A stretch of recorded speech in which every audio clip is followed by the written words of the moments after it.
Assalamualaikum warahmatullahi wabarakatuh. Hello bro and sis, good morning. How are you today? Welcome back to Libam's channel, especially in teaching grammar. Grammar is easy by Facebook. Okay, in this good opportunity, I'm going to talk about grammar as well as I can. So, before that, let me introduce myself.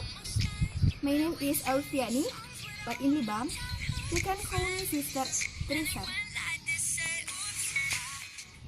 Oke, teman-teman. Jadi, our material for today adalah grammar, teaching grammar, especially part of speech. Jadi, part of speech itu materi ini mungkin sudah sering sekali kalian dapat.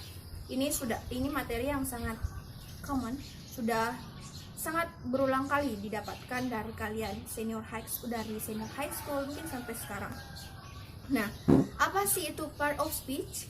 Jadi part of speech itu artinya adalah kelas kata atau pengklasifikasian kata berdasarkan jenisnya, bentuknya dalam sebuah kalimat atau klausa. Jadi kalau saya ibaratkan part of speech itu seperti kalau kita ingin membuat sebuah bangunan.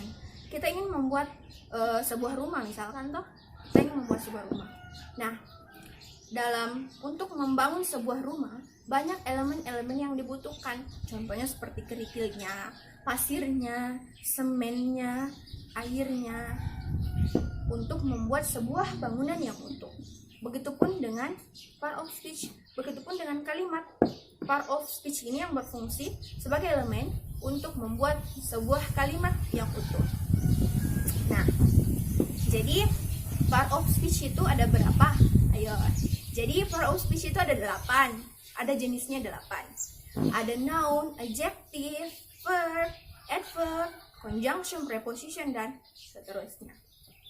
But in this special moment, kita akan membahas lebih detail mengenai noun.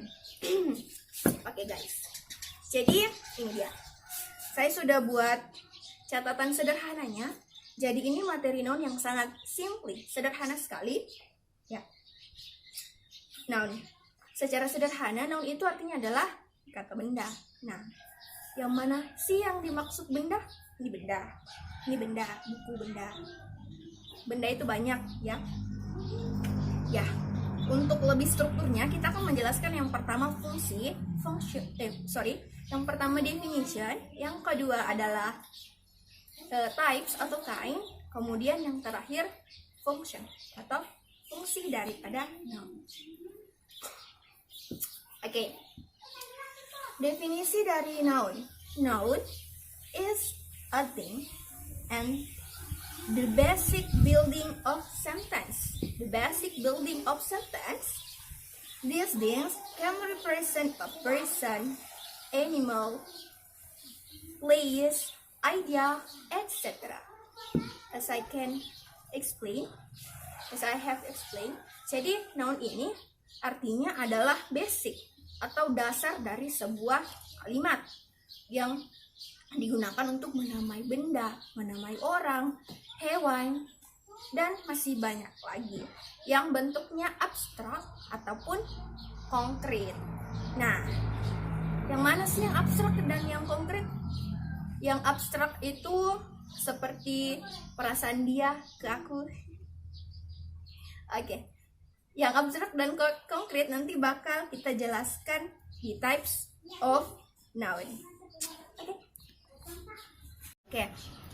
The next is about types of noun atau jenis-jenis dari noun. Sebenarnya jenis-jenis noun itu ada banyak, tapi di sini yang saya rangkum ada 6. Ada concrete noun, ada abstract noun, common dan proper noun, ada countable dan uncountable noun. Okay. The first is the concrete noun. The concrete noun is all noun that we can see, we can hear, we can taste, we can touch. Based on indra. Jadi bisa diindrai artinya kalau dia konkret. bisa diinrai. Seperti contohnya ini, marker, I can see it, I can touch it. Ini artinya konkret. Nah, contoh lain ada car, bed, wife, wine, water. Itu semua yang bisa diinrai, itu semua. Jenisnya ada sangat banyak sekali. And then the second, abstract noun. Nah, seperti yang saya bilang tadi, abstract noun itu artinya sesuatu yang tidak bisa diinrai langsung. Contohnya seperti love. Ada yang bisa seperti apa bentuk cinta?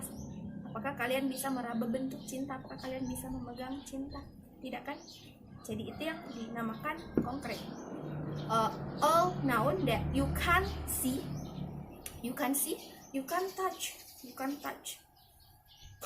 For example, like love, friendship, kindness, honestly, itu semua adalah noun tapi yang bersifat abstrak. Kemudian the third is common noun. Common noun itu contohnya dia lebih ke noun yang bersifat umum. Common noun dan proper noun ini saling terkait ya.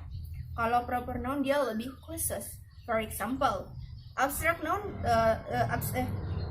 common noun about city, but proper noun about London. Jadi lebih spesifik, artinya kalau proper noun itu dia lebih spesifik pokoknya. Kalau common noun-nya dijelaskan soal city misalkan, nah di